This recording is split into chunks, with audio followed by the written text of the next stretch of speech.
धाराशिव जिल्ह्यातल्या काटी इथं कुंभार बंधूंनी आपला पारंपरिक कुंभार व्यवसाय आता सातासमुद्रापार पोहोचवला आहे. लोकल टू ग्लोबल असा प्रवास करून या ग्रामीण कुंभार बंधूंनी आपल्या वडिलांचा मूर्ती तयार करण्याच्या पारंपरिक व्यवसायाला वेगवेगळी कौशल्य वापरून सातासमुद्रापार पोहोचवलंय. धाराशिव जिल्ह्यातल्या तुळजापूर तालुक्यातल्या काटी या गावातल्या कुमार बंधूंनी लोकल टू ग्लोबल असा आपल्या उद्योग व्यवसायाचा प्रवास करून वडिलांच्या मूर्त्या तयार करण्याच्या पारंपरिक व्यवसायाला वेगवेगळी कौशल्ये वापरून सातासमुद्रापार पोचवलं आहे.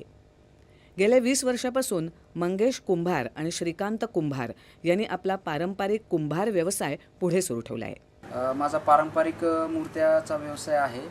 सुरुवातीला यामध्ये आमचे आई आणि वडील मातीपासून मूर्त्या तयार करत असेल.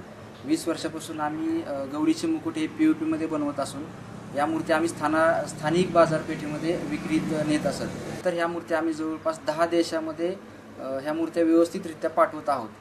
त्यामुळे आमचं आर्थिक परिस्थिती पण चांगली झालेली आहे. गौरी आणि गणपतीच्या प्लॅस्टर ऑफ पॅरिसच्या अतिशय सुबक आणि आकर्षक अशा मूर्त्या ते तयार करतात. साधारणपणे वर्षभर सुरू असणाऱ्या या व्यवसायातून त्यांनी गावातल्या महिला आणि पुरुषांना हक्काचा रोजगारही दिला आहे. या मूर्त्यांची रंगसंगती आणि जिवंतपणा पाहून या मूर्त्यांची मागणी दिवसेंदिवस वाढत गेली आहे. कोरोनाच्या काळात सुद्धा कुमार बंधूंनी सोशल मीडियाचा वापर करून आपला व्यवसाय मूर्त्या तयार करण्याचं काम सर्वदूर पोचवलं. या दरम्यान त्यांना 2021मध्ये मुख्यमंत्री रोजगार निर्मिती कार्यक्रमातून 1 लाख रुपयांचं कर्ज देखील मिळालं. त्यामुळे त्यांच्या व्यवसायाला त्या काळातही हातभार लागला. सुरुवातीच्या काळात देशातल्या देशात म्हणजे चेन्नई, बंगळुरू, हैदराबाद आणि इतर 6 राज्यातून त्यांच्या मूर्त्यांना मागणी होती. पाहता पाहता 10 देशामध्ये त्यांच्या गौरी गणपतीच्या सुबक मूर्त्यांना पसंती मिळत गेली आहे. America, England, Germany, Dubai, Kuwait, Singapore, Poland या ठिकाणी वास्तव्याला असलेल्या भारतीयांकडून त्यांच्याकडून गौरी आणि गणपतीच्या मूर्त्या मागवल्या जात आहेत. साधारणतः हा व्यवसाय वर्षभर चालतो. या व्यवसायातून आम्ही 5 ते 6 महिला आणि 4 ते 5 पुरुष असं एक 10 ते 12 जणांची टीम साधारणतः वर्षभर रोजगार निर्मिती होते. त्यासाठी पॅकिंग आणि ब्रँडिंग करण्याचं कौशल्य देखील स्थानिक महिलांना त्यांनी अवगत करून दिलं आहे.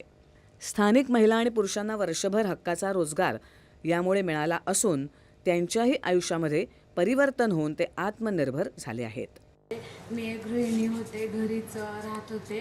मग इथं आमच्या गावामध्ये श्री आर्ट इथे महालक्ष्मी मुखवटे बनवतात ना, मग तिथे जॉबसाठी आले. मग जॉबला आल्यामुळं मला चांगली पेमेंट पण भेटली. स्टार्टिंगला थोडी होती, परत हळूहळू वाढवली आणि त्यांच्यामुळे आता मी एक असं बाहेर येऊन काम करून घरात पैसे वगैरे थोडेफार हे करू शकते. त्यामुळं माझ्या घरासाठी थोडाफार आर्थिक लाभ व्हायला लागले. अशी ही गरुड झेप घेणाऱ्या या कुंभार बंधूंच्या हातात असलेली कला आता जागतिक पातळीवर पोचल्यामुळे ग्रामीण भागातल्या नवउद्योजकांना आणि पारंपरिक व्यावसायिकांना आत्मविश्वासही मिळणार आहे. दूरदर्शन बातम्यांसाठी देविदास पाठक, धाराशिव. अमेरिकन खुल्या टेनिस स्पर्धेत पुरुष एकेरीत सर्बियाच्या नोवाक जोकोविच